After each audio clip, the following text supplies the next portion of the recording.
Hello everyone, তোমরা সবাই কেমন আছো? আশা করছি সবাই খুব ভালো আছো। আমিও ভালো আছি।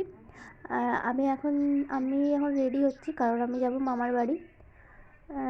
তো এখন দেখো আমরা রেডি হয়ে গেছি। আর আমাদের টোটো বুক করা ছিল বাড়ি থেকে, তো টোটো এসে গেছে। তারপর টোটোতে চেয়ে পড়লাম। মা প্রণাম করে নিল ঠাকুমাকে।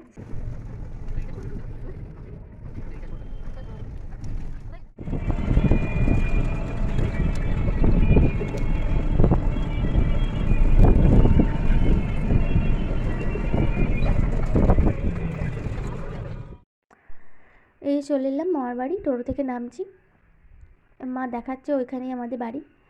তারপর ব্যাগ ফ্যাগ নামিয়ে নিয়ে চলে গেলাম মামাবাড়িতে। আর এসে আর কোনো ভিডিও তোলাই হয়নি, কারণ মামাবাড়ি এসেছি আর ভিডিও তোলার কথা কোনো মাথাতেই ছিল না, মনে ছিল না। তো এটা তার পরের দিন সকালে আমরা মাটির বাড়িতে ছিলাম রাত্রিরে। আর এখানে এটা নতুন বাড়ি হয়েছে আমাদের, এখানে কেউ এখনও থাকে না। তো এখানে বাথরুমে আমরা ফ্রেশ হওয়ার জন্য এসেছিলাম, ফাঁকা, এখন কেউ থাকে না। তো সকালবেলা চলে এসেছি এখানে ফ্রেশ ট্রেশ হওয়ার জন্য।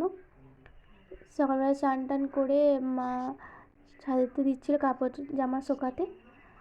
তারপরে আর ভিডিও করা হয়নি। একবারে দুপুরে চলে গেছিলাম। দুপুরে খাওয়া দাওয়া করে নিলাম। মাছের টক, ডিমের কারি, শাক ভাজা, পোস্ত, ডাল এই সমস্ত হয়েছিল।